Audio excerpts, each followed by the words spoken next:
Olá a todos, sejam bem-vindos. O meu nome é Hugo Pereira e este é o Jogo Posicional. Ei, novo podcast, Jogo Posicional, está aí a surgir. Impossível é não seguir, não há nada igual. É o tal e é o tal.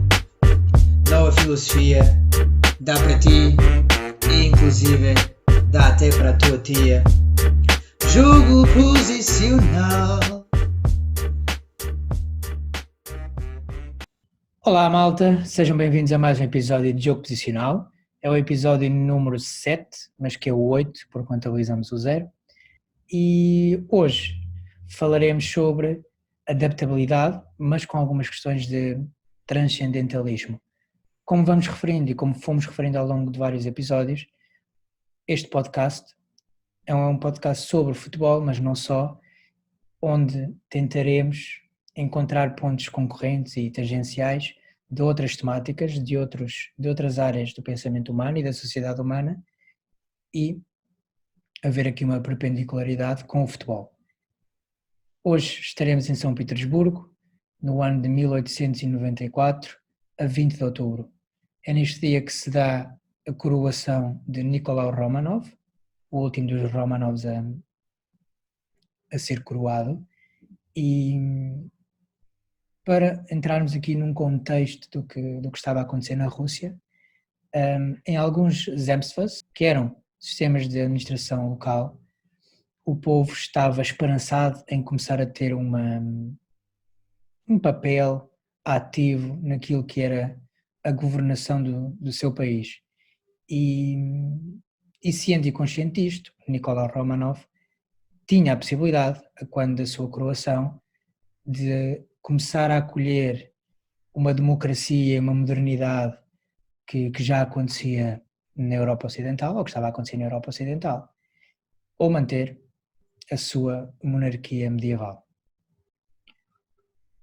Eu acredito, daquilo que li, daquilo que vi em documentários, que Nicolau era uma pessoa inteligente, mas era tanto inteligente como era influenciável e é desta forma, influenciado pelo seu tio, o Grão-Duque Sérgio Romanov, que era considerado o derradeiro Romanov, dogmático, profundamente religioso, de extrema-direita, e é desta forma, influenciado pelo seu tio, que Nicolau rejeita a democracia e a modernidade e abraça ou continua a abraçar a monarquia medieval.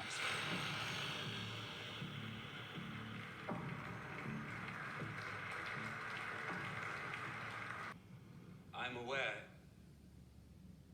that recently in some Zemstvos,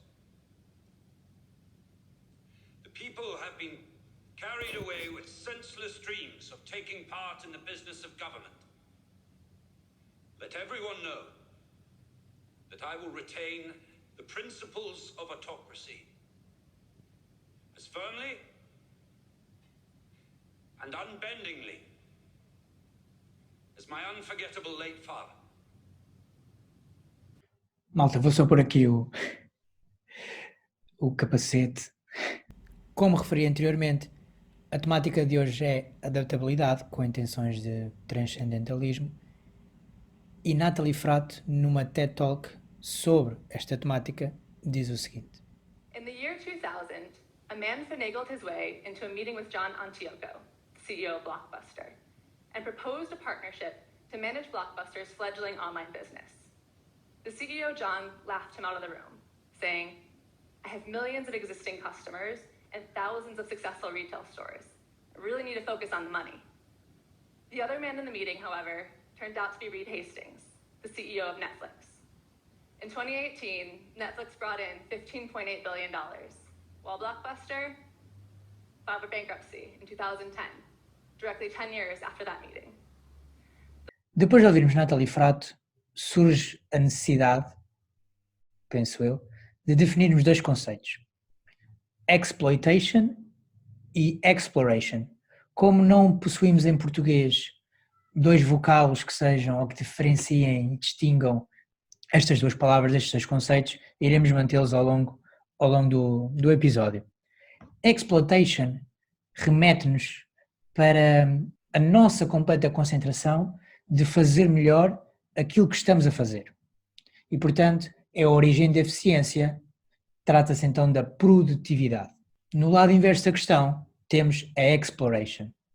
A exploration permite-nos distanciar daquela que é a nossa realidade atual, onde temos o foco momentâneo, e visitar outras realidades e descobrir novos horizontes. E, portanto, é a origem da inovação. Continuando a perceber aquilo que foi dito por Natalie, John Antioco, o CEO da Blockbuster, diria que confiou exclusiva e excessivamente no seu modelo de negócio e apenas potenciou a exploitation do mesmo.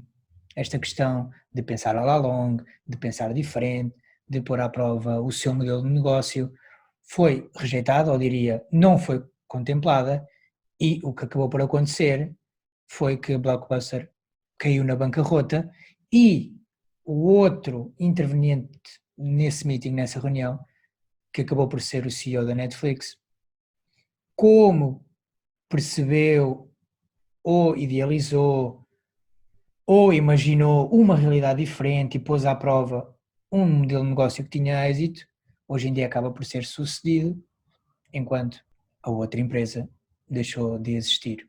Porque é sempre bom confrontar informação com estudos e com aquilo que se vai percebendo sobre uma determinada questão. Em agosto de 2004, Zilin He e Pokam Wong procuraram examinar como estes dois conceitos se podem influenciar conjuntamente num contexto organizacional, portanto num contexto mais empresarial. E portanto realizou-se pela primeira vez o teste empírico da hipótese ambidéstrica e este estudo demonstrou que a exploration e a exploitation requerem estruturas, processos, estratégias e culturas substancialmente diferentes e, portanto, podem ter diferentes impactos na adaptação e no desempenho da organização. Portanto, de uma maneira geral, parece-me a mim, a exploration está associada a estruturas orgânicas, a sistemas que estarão fracamente acoplados, mas onde existe uma abertura de caminhos, onde existe uma improvisação, autonomia, e parece-me que seja fundamental para gerar novas formas de ordem ou novas ideias, onde é possível o caos. E, portanto, está associado, em termos práticos, diria, a mercados e a tecnologias emergentes. A exploitation, por seu lado, está associada a estruturas mais mecanicistas, a sistemas fortemente acoplados, agrupados, e, portanto, vai existir uma dependência de caminhos, irão existir rotinas, existe controlo e, portanto, estaremos a falar, obviamente, de mercados e tecnologias estáveis.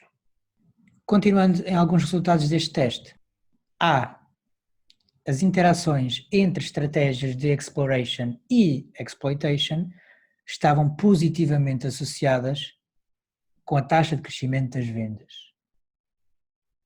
B. O desequilíbrio entre estas mesmas estratégias estavam negativamente associadas com a taxa de crescimento das vendas.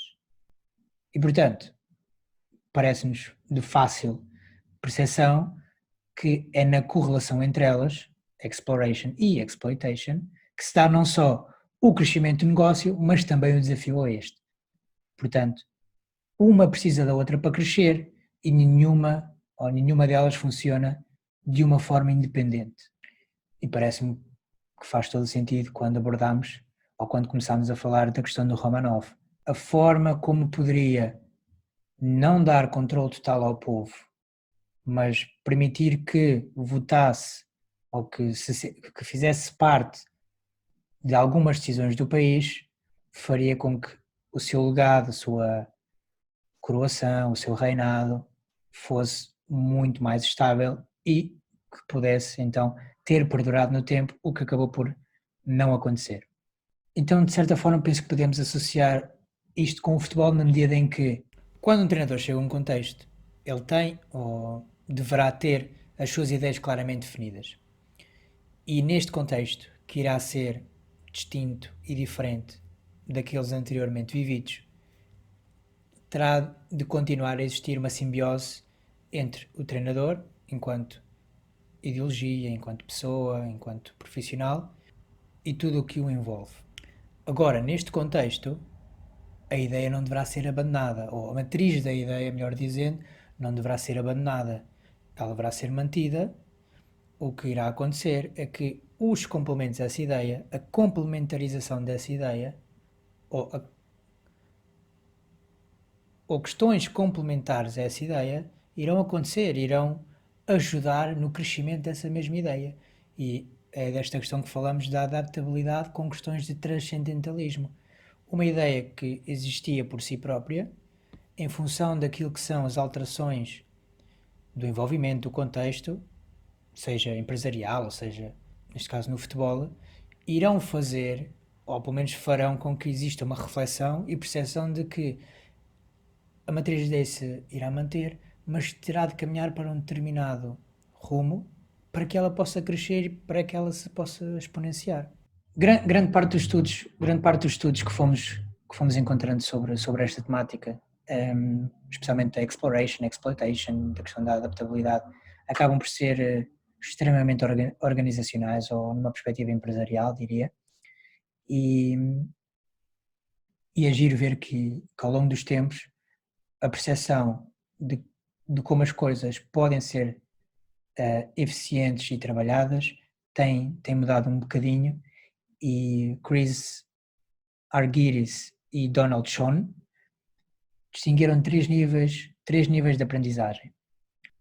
Um primeiro nível, e portanto eles designam de aprendizagem de loop único, o primeiro nível, ou single loop learning, e este basicamente consistia em solucionar as crescentes mudanças e os problemas que surgiam ou que iam surgindo como consequência disso.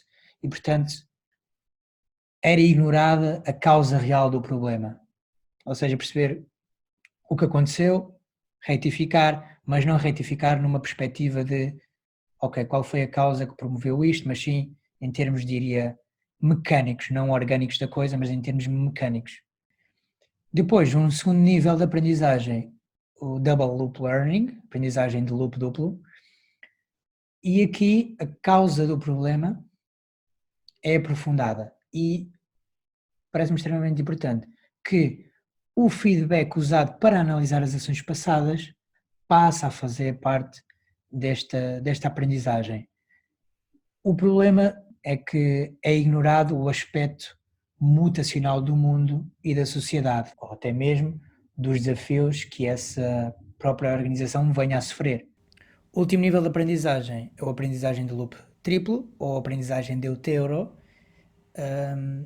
Esta aprendizagem abrange e transcende os dois anteriores, mas necessita deles para se expressar. Então ocorre a criação de novas aprendizagens, enquanto se aprende sobre algo, sobre o problema. Porquê? Porque vai existir uma reflexão sobre aquilo que é aprendido. E é giro pensar sobre isto na medida em que, quando nós pesquisamos sobre algo e tentamos aprender sobre isso, irão existir sempre questões ao redor dessa aprendizagem que estão ligadas de forma indireta a esta, sobre as quais nós aprendemos. Tal como aconteceu quando me debrucei sobre esta questão da adaptabilidade e comecei a pensar sobre a forma como Romanov não se adaptou, não percebeu, quis manter no mesmo percurso, a forma como o CEO da Blockbuster fez exatamente o mesmo. É giro perceber que as soluções ou as visões que serão iniciadas a partir daí, o ponto de origem é algo que existe e, portanto, há que aprender sobre isso. Enquanto aprendemos sobre essa questão, irão existir sempre componentes indiretas sobre as quais teremos que ter um conjunto de conhecimentos. Daí que a minha intenção, ou a nossa intenção com este podcast seja falarmos sobre futebol, mas sem falar sobre futebol. Com isto quer dizer que falamos de futebol ao falarmos sobre aquilo que são as temáticas da sociedade e do pensamento humano. Voltando à TED Talk de Nathalie Frato. Ela fala desta questão da adaptabilidade porque a profissão dela, se não estou enganado, está relacionado com os recursos humanos, com a contratação de recursos humanos. E, portanto, ela refere que quando entrevista um candidato, não se foca no seu IQ, no seu QI, no seu quociente de inteligência, ou não se foca no seu, eles chamam EQ ou QE, que está relacionado com a inteligência emocional, com o quociente de inteligência emocional. O que ela se foca, e é um conceito novo que surge, é no quociente de adaptabilidade desse candidato. E ela promove esta diferenciação na forma como se avaliam os candidatos de várias maneiras. Uma das maneiras é colocando questões de e se? E se a sua principal fonte de receitas desaparecesse? E, portanto, ela acredita que é fazendo este tipo de questões que vai obrigar o entrevistado a imaginar múltiplas versões possíveis do futuro e, desta forma, poder haver uma adaptabilidade com questões de transcendência no tempo e no espaço. A força dessa visão, tal como a quantidade de diferentes cenários imaginados e a prática, inclusive, de simulações, é uma área de teste segura para melhorar a adaptabilidade, assegura Nathalie. E em vez de testar como os entrevistados retêm informações, ela testa como as manipulam perante uma limitação para atingir, obviamente, um determinado objetivo. Esta é uma forma que ela utiliza para avaliar este quociente de adaptabilidade, promovendo questões de what if, e se. A outra forma, a segunda estratégia, é procurar sinais de desaprendizagem. Ou seja, pessoas que querem desafiar o que presumem já saber e substituem esses dados por novas informações, como um computador que executa, por exemplo, uma limpeza de disco. E eu falei desta questão quando falei sobre a forma como os treinadores, já tendo a sua ideia, terá sempre que existir, não na sua matriz, mas na sua complementaridade, uma diferenciação, porque os contextos são diferenciados. E, portanto, conhecendo e sabendo sobre o fenómeno, sobre a sua ideia, desafiar aquilo que parece ser óbvio e concreto, assume-se como uma forma para criarmos novos índices de adaptabilidade. E por falar nisso, não sei se conhecem um americano que programou a sua bicicleta para virar à esquerda quando guiada para a direita e vice-versa. O seu nome já agora é Destin Sandlin. Chamou-lhe a bicicleta do cérebro ao contrário e ele demorou quase ou mais de 8 meses a aprender como guiá-la quase normalmente. Obviamente que neste processo teve de desaprender a guiar a sua bicicleta normal e aprendeu a guiar uma nova, o que indica algo incrível sobre a adaptabilidade, ou seja, ela não é estanque, ela não é fixa. E durante este processo também colocou este desafio ao seu filho e o seu filho demorou muito menos tempo a desaprender de guiar uma bicicleta normal para aprender a guiar esta bicicleta de cérebro ao contrário, o que significa que tem um nível de neuroplasticidade muito superior aos dos adultos. Obviamente não é um dado novo, mas que se assume como verdadeiro. He had only changed one thing. When you turn the handlebar to the left, the wheel goes to the right. When you turn it to the right, the wheel goes to the left. I thought this would be easy, so I hopped on the bike ready to demonstrate how quickly I could conquer this. This bike revealed a very deep truth to me. I had the knowledge of how to operate the bike, but I did not have the understanding. Therefore, knowledge is not understanding. The algorithm that's associated with riding a bike in your brain is just that complicated. Think about it. Downwards force on the pedals, leaning your whole body, pulling and pushing the handlebars, gyroscopic precession in the wheels, every single force is part of this algorithm. And if you change any one part, it affects the entire control system. After 8 months, this happened. One day I couldn't ride the bike, and the next day I could. It was like I could feel some kind of pathway in my brain that was now unlocked. Resumindo, tanto Nathalie com o seu IQ, o seu quociente de adaptabilidade, Chris Argyris e Donald Schoen na sua aprendizagem de triplo loop, Destin Sandlin na sua bicicleta de servo ao contrário, todos eles necessitam de uma base, de um processo, de uma causalidade, digamos assim.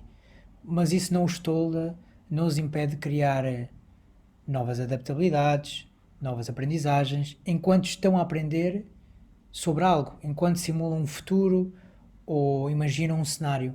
E tal como a vida, o futebol segue, ou pelo menos deveria seguir esses trilhos. A adaptabilidade que falamos não se conceptualiza numa preparação para os desafios do presente, mas sim para os desafios que se irão avizinhar. E, portanto, é desta forma que esta adaptabilidade exalta no transcendentalismo. Um pensamento ímpar, diferenciado, irreverente, diria, ou até mesmo visionário.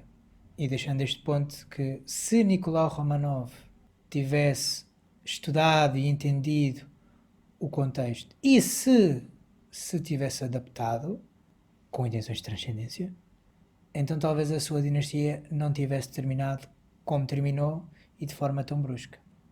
Malta, espero que tenham gostado. Este foi mais um episódio de Jogo Posicional. Não se esqueçam, subscrevam, deem likes, vão ao iTunes, façam estrelas. Estamos também no SoundCloud e no Spotify com o mesmo nome, Jogo Posicional. Deixamos aqui também o nosso Facebook e Instagram. E este é mais um episódio de Jogo Posicional.